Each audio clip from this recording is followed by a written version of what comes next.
So it seems like it's been happening for a long time now. Empty shelves in pharmacies in the children's section because there's been a serious shortage of things like kids' Tylenol, kids' Advil, chewable fever-reducing medication.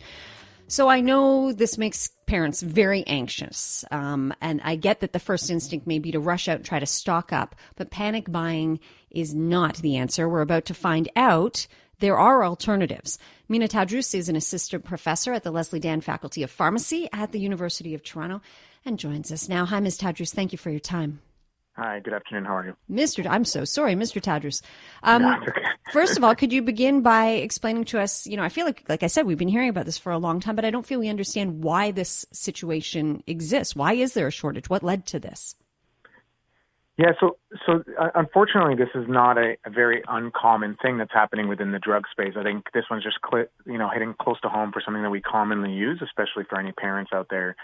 And so what often happens with many of these supply chains is that how drugs come to our pharmacy counters or pharmacy shelves is filled with like a lot of different steps behind them. And so somewhere along the line, a couple of months ago, one of the products had a shortage due to some manufacturing issue, and there was some limitation in how much could be made.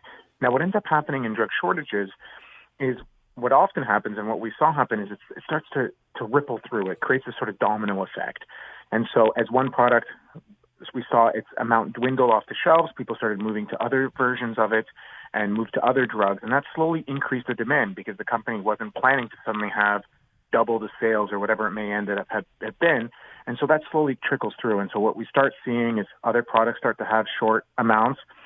And then add on top of that, people start hearing about this, especially given how important this drug is for some people and how, commonly used it is. And parents are obviously worried. And we've also had a spike in viral infections as people and all their kids have been returning back to school and daycares.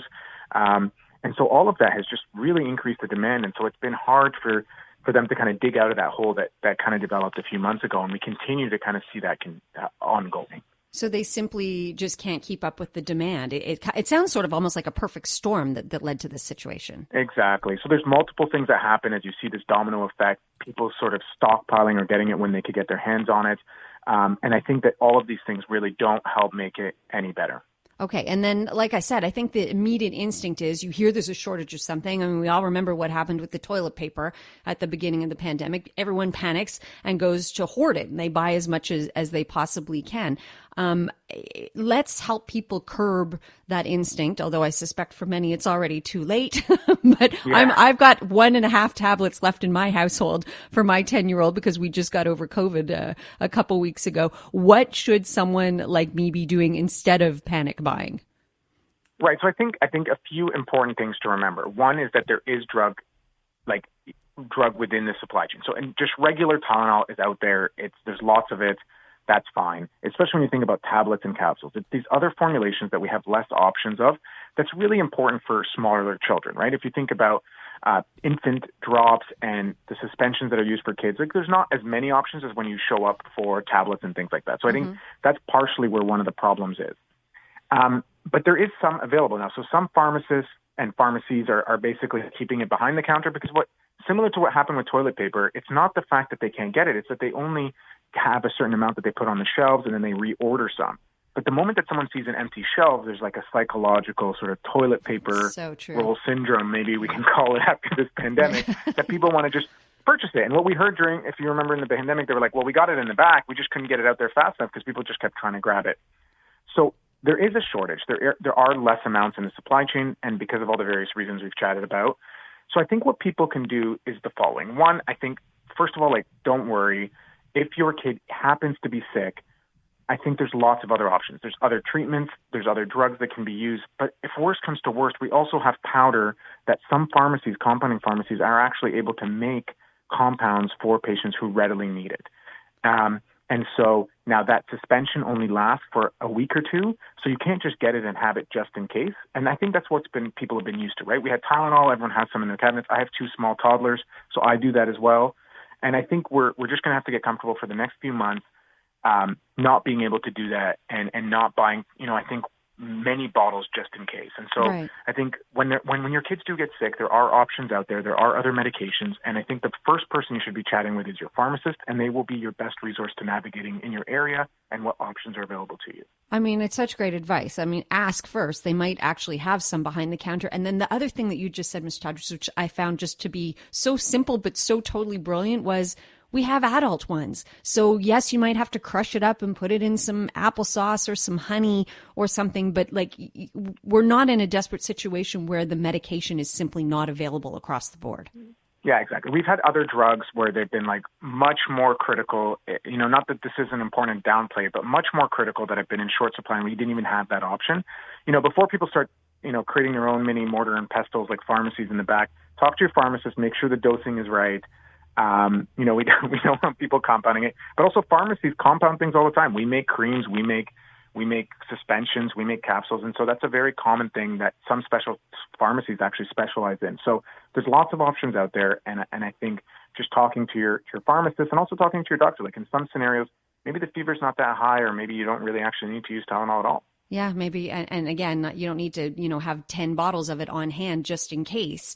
One will do just fine, or Exactly. Just deal with what you already have, like the few that you have left. I'm thinking, since you have toddlers, you know how difficult it can be to get kids to take medications sometimes, right? And that's why they have like the tempura, the liquid versions of things. And I'm saying crushing things up. Is there any advice you would have in particular to how to potentially get kids to take something that they're not accustomed to taking?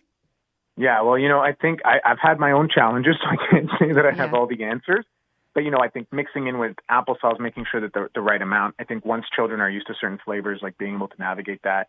In some scenarios, pharmacies, if they don't like one flavor, they are able to make other ones. So I think that there's that option if your child is really struggling with it.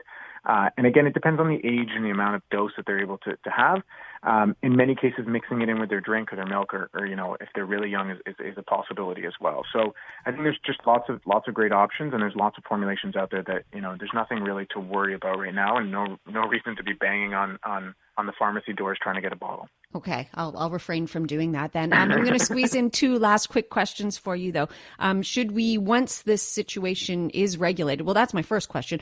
Are we anticipating an end to this? When do we think it's going to be back on the shelves like it used to be? And when it is back on the shelves, will it be more expensive because the demand was so high?